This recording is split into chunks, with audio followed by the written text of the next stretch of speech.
So let's take a banana and I'm going to mush it up into a smooth paste like texture. So this is jaggery. It's actually palm sugar, and in Indian store you'll find like these balls of palm sugar. So I'm going to grate it using my grater and get fine powdery kind of this jaggery.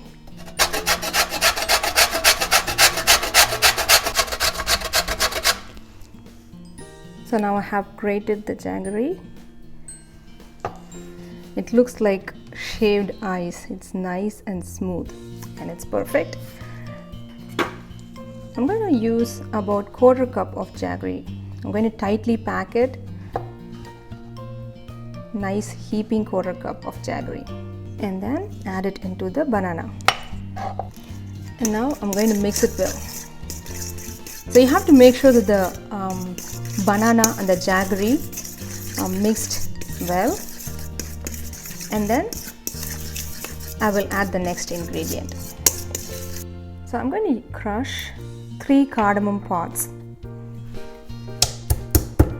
Back in India, my mom always buys whole cardamom pods. She doesn't buy cardamom powder, so I'm going to try to make like that. I added 3 crushed cardamom pods. Mix it, and then I'm going to add 1/2 cup of all-purpose flour and a pinch of baking soda, because the baking soda makes this hush puppies nice, soft and fluffy. I'm going to mix it. I have nicely mixed all the ingredients together.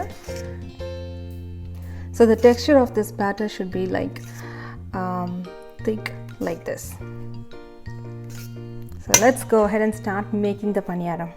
So this is my paniyaram kal. Paniyaram is the name of the dish and kal means stone. So this dish is used to make paniyaram. And you can see they have these tiny holes like these.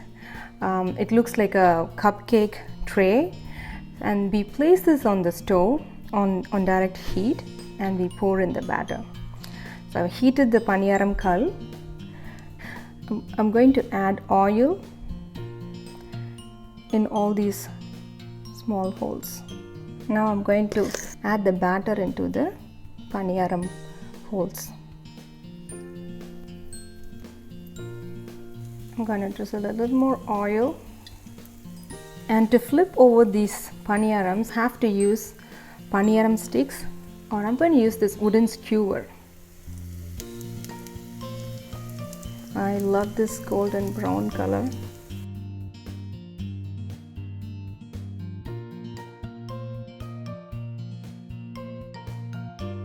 Drizzle a little more oil.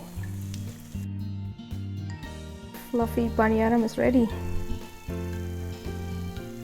And taking it out is the fun part.